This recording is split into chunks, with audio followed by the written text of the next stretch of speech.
Callum Hudson-Odoi. Yeah. Destin Pro, you never can tell, and we don't want these things to happen. I mean, just imagine that these people, eventually lose their lives. I mean, it will be very, very disastrous, in the world of sports. So we don't want that. So if there is anything you can do to prevent it, do it, and that's what the federal government have done in their wisdom. And, right. but just like the athletes are complaining now, this is outside sports now.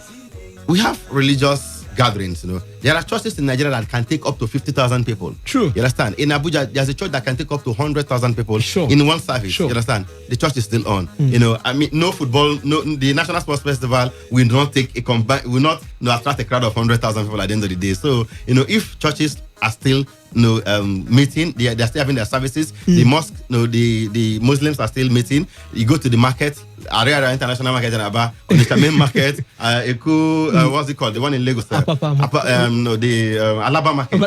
Where you have large crowds of people coming together, Sabongeri in Kano and what have you. These places, people are still coming in large numbers to meet. Then why would we postpone the National Sports Festival? Well, at some point we'll open the phone lines to get your own thoughts too on these issues. Emeka has tried to x-ray different angles to this tale. But to another case of postponement, this time the French Open. Well, French Open organizers were facing a backlash on Tuesday after revealing new dates for the clay court Grand Slam. ATP Tour Council member Vasek, a Canadian who was a Wimbledon doubles champion in 2014, said there had been no communication with the men's tour and labeled the decision madness. The ATP and WTA tours are at a standstill with tournaments cancelled because of the coronavirus pandemic, and it appears entirely unrealistic that Paris, currently sitting in lockdown, will be ready to stage a Grand Slam by late May. The Roland Garros tournament's new dates of September 20th to October 4th means it will begin 7 days after the US Open men's final, and clashes with Davis Cup and Lava Cup matches mean the calendar will need a major overhaul. Pospisil's accusation that French Open organizers have gone it alone by declaring its switch to a September start may suggest the newly revealed dates could face serious opposition. Now, the 21-year-old wrote on Twitter, and I quote, "This is madness. Major announcement by Roland Garros changing the dates to 1 week after the US Open. No communication with the players or the ATP. We have zero say in this sport. It's time. Unite the players." Well, Emeka, it's no longer news that the French Open has been postponed till September. But look at the postponement before we come to the issues between different stakeholders in tennis. What do you make of the postponement, Emeka? It was supposed to start in May. Some people believe this corona thing, even if it dies down today, it will take some time for people to reintegrate themselves into the society again, and maybe even into sports. I don't know. Do you think it's a good move coming from? It's a wonderful move. Vasek Pospisil, the Canadian tennis star. I mean, I think his complaint is that the players were not carried along, in the decision making. And the congestion too. Yes, but I don't think it's necessary to even let the players know. This is a global phenomenon right now. Okay. The pandemic that is ravaging the world. When the Premier League met with the 20 clubs, to decide that the Premier League will be on hold until at least 3rd of April. The players were not consulted. You understand? And same for Serie A, same for La Liga, the major leagues. The UEFA met yesterday. They didn't meet with the individual players to say, players. No, they will meet with the executives. And at the end of the day, the executive will meet and make their decision. So I think it's a good move because now, come to think of it, they said April. What if by April the situation doesn't improve? Then it is till further notice. Ordinarily, there should be a qualifying tournament for the French Open. Right there in Roland Garros, they play a qualifying tournament for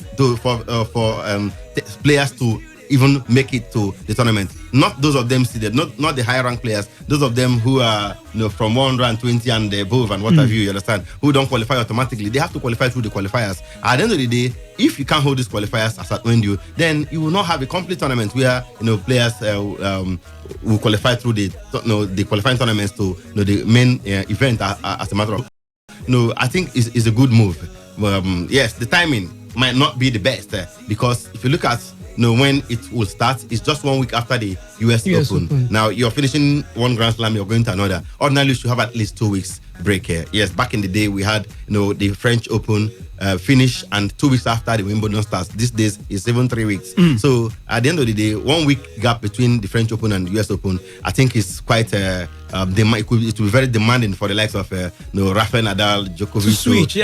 Switch. I mean, now come to think of it, they would have finished the French the clay court season, go into hard court, play the US Open, now come back to the clay court again. So that transition, will be, it will be very demanding from the players. Even Nadal will not cope quite easily with that, because they start the clay court season. You go to Monte Carlo, you go to Madrid, Rome, maybe Barcelona. Then before you go to the French Open proper, by the time you finish that, you switch to the grass.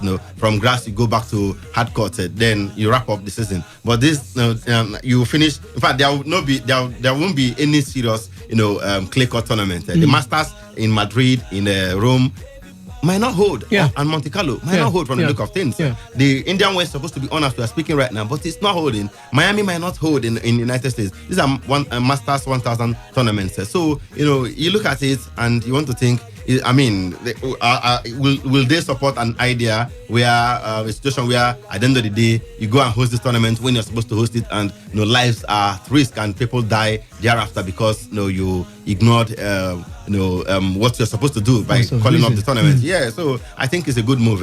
Perhaps the way and manner it came about didn't go down well with some, but come on, this is something that's happening all over the world.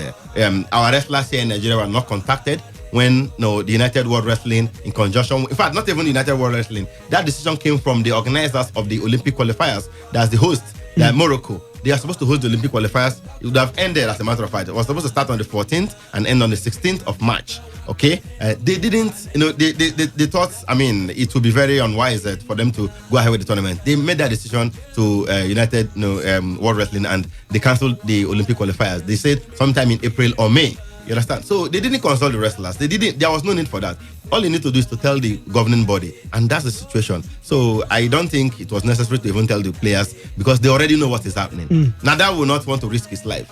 Neither will Roger Federer or any of these top players. No, even the ones that are down the pecking order. It doesn't matter who is involved. We are talking about a human life here.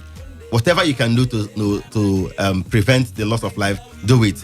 No sporting event, not even the Olympics, is worth a human life. So I think it's a brilliant one. Now, from the look of things, it's not yet confirmed, but if things continue the way they are right now, if coronavirus continues to claim lives,